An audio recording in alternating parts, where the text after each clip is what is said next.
Good afternoon, everyone. We are here at Manolo Portage Public Market. So today, we're going to have an interview to one of the salesperson in this public market. Let's go! Good afternoon, ma'am. We are the second year students. And by the way, thank you for allowing us to interview you and sa paghatag nimo og time sa amoa. So the first question, ma'am, can you share your background and how you started in sales and unsa nakakadugay ani nga field? Okay, first, syempre kung mag-start ka og business, di ba? Kanang mag-start man gid ka sa gamay. So gikuan ako siya. First, gamay ra akong baligya. And then kanang sa kadugayon, nidako ra siya tungod sa akong kanang si tawag aning kakugi ana. And then nag-start pud ko almost 2 years na. Oo, then that's all. Oo. Tungod sa kakugi.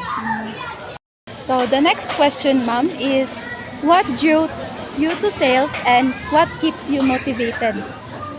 Yeah, what keeps me motivated? Syempre ay kanang nainganyo ko mag-business tungod kay muna akong gusto sa una pa lang mag-business. A businesswoman ay man akong eskwelahan na I graduated last 2022 as a businesswoman. So gitupad lang na ako kung sa akong gusto. And then na-motivate ko tungod kay nakita na ako nga makatabang ang negosyo. Oo, mas makatabang ang negosyo kaysa magtrabaho. Third question, ma'am, is giun sa nimo pag-identify aron ma-meet ang gikinahanglan sa usa ka potential nga customer? Syempre, first kinahanglan gyud imong tan-awon kung unsa imong mga product or unsa klase mo vegetable kinahanglan ikuan bitaw nako nga kana siya okay kayo ibaligya, gwapa, dapat makuha ng customer magani sa imo ang uy dito ko kay gwapa akong mga baligya nga na dapat gyud imong i-check imong mga baligya nga kanang good quality para always magbalik-balik ang customer. The next question, ma'am, is pwede ba ka makahatag og one example sa usa ka strategy nga successful nga imong gigamit karon labi na sa imong pagbaligya? Okay, syempre ang para sa ako ang first strategy yun nga kanang gamiton para maging successful imong business is how you treat your customer. Kung saan mo sila pag-treat, syempre kung magminaldita ka sila, mobalik pa ba ang customer? And then sa quality po sa imong product, kung good quality ba? Syempre kung nangalata imong mga utang, especially sa mga mobalik pa ba ang customer? Dili. So ang quality o ang pag-treat sa customer. Munay akong makuan kung isa sa paagi na successful imong business. Thank you kay ma'am sa nice kaayong tubag sa akong mga pangutana. Ang ikalima nga pangutana, ma'am, is unsay mga common challenges nga imong naatubang sa pagpamaligya o unsay mga solusyon ana? Usay ang challenges kasagara gyud same sa ingan kanang bitang mawala ang stock or ay mawala ang kanang kulang ang stock sa mga gulay, especially gulay man ako. Mawala ang stock or kanang labi na kumawala bitaw ang stock sa mga utan. Daw musad siya nga mumahal pod. Oo, una mga challenges na mga agian diri kanang imbis nga walay mga gulay tapos kung naa mahal kaayo so maproblema ka kung saan nimo siya pagbaligya kay mo reklamo ba ang customer anong mahal na bitaw kaayo pero maski kanang mahal kanang okay man gihapon siya ma-overcome ra man gihapon kay kanang paliton man gid siya sa customer kay first man nila nga kanang bitaw kanang si tawagan kanang first bitaw nila nga gamit ayun sa ba si tawag ana kanang si tawag ana kinahanglanon gyud ba dili bitaw para lang sa mga material nga kanang kuan di ba ang gulay dili man pwede nga di ka mo palit kay unsa may minusudaanon. Oo. Giunsa nimo pag-handle ang mga rejection o mga difficult client interaction, ma'am? As always may gid na mga rejection ba rejection sa mga customer, pero kuan man na kanang kauban na bitaw na sa business ang mga rejection, so kanang dili naman ka kinahanglan nga ay dili na bitaw may makurat ana nga mga ingana mga rejection sa mga tao, pero syempre kanang unsa ni kanang tawag ani ginahandle na mo ang mga rejection sa tao, syempre smile lang, di man nimo sila pwede nga kanang tumpangan, di ba? Oo.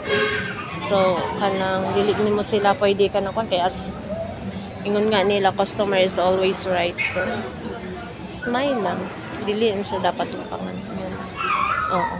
So akong 7 questions is makashare ba ka og challenge experience sa pagpamaligya o unsang key elements nga imong nakatunan niya ng experience.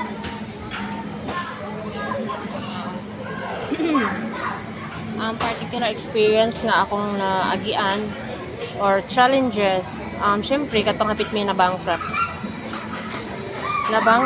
So dili di ay nga dapat if hapit na ma-bankrupt ang business is kanang pasagdan na lang nimo.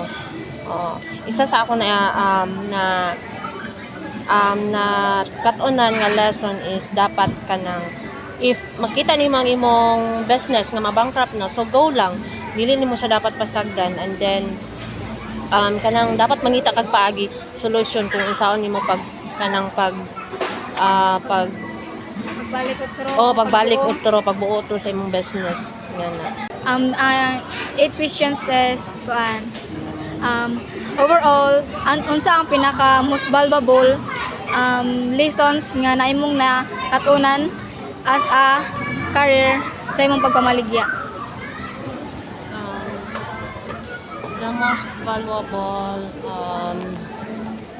lesson nga ako nakatunan sa pagpamaligya is kanang I dili dapat everyday kana bitong magkuan kag mga expenses or in term ko report kay kanang, and then kanang dapat mag-target pod ka, dapat kanang imo bitong ibutang sa imo una nga kanang mohalin kag daghan ay mohalin kag kanang unsay tawag ani mohalin kag dako dili bit kanang unsay tawag ani kanang unsay tawag ano unsay lain nga term sa kanang basta na kay target kay usay man good kanang kuan bitaw ay sakto na ni nga na bitaw dapat sa nga term kanang imo bitaw siyang kanang basta kanang dapat na kay target nga na anang adlaw dapat kanang akong halinon nga na ko kay usay magud ka na bitaw kuan murag lain kay atong paminaw kung ano kay kasani nga ning adlaw gamay ra imong halin, so kinahanglan gyud mag-target dapat man ning kamot ka nga makahalin nga bitaw. Kinahanglan gyud siya nga target. Oo, kinahanglan na siya target na anang adlaw kana dapat may Unsang abilidad o kinaiya ang importante para sa kalampusan sa pagpamaligya? Okay, first gyud ang kanang kinahanglan ma-successful ang pagpamaligya is hardworking, patience, and never give up. Di mi dapat diretso give up din. How should aspiring salesperson prepare for career in this field? Ang ma-share na ko sa mga kanang aya pagasugod no?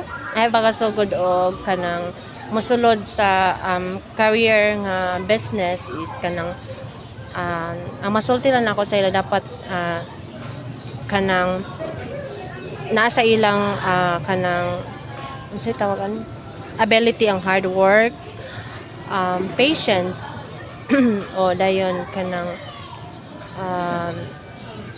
dapat go lang maski kanang hapit na kanang usay man gid ka na bitang moagi gid tag hapit na ma-bankrupt, so kinahanglan kanang bitaw kanang go lang dili i-mind kung maski na bankrupt na ka diya or unsa pa. Dapat paningkamutan nimo nga kanang mas successful imong business. My takeaways from the interview is that despite those rejections and challenges they face, they remain persistent and continue to strive for success. My takeaways from the interview is that in salesmanship, salesperson must know the right product to sell to their customer. It is very important to know the right product to our customer, especially their basic needs. So I learned that in selling our product, we ensure that our goods, our product is in good quality, and how we treat to our customer in a nice way.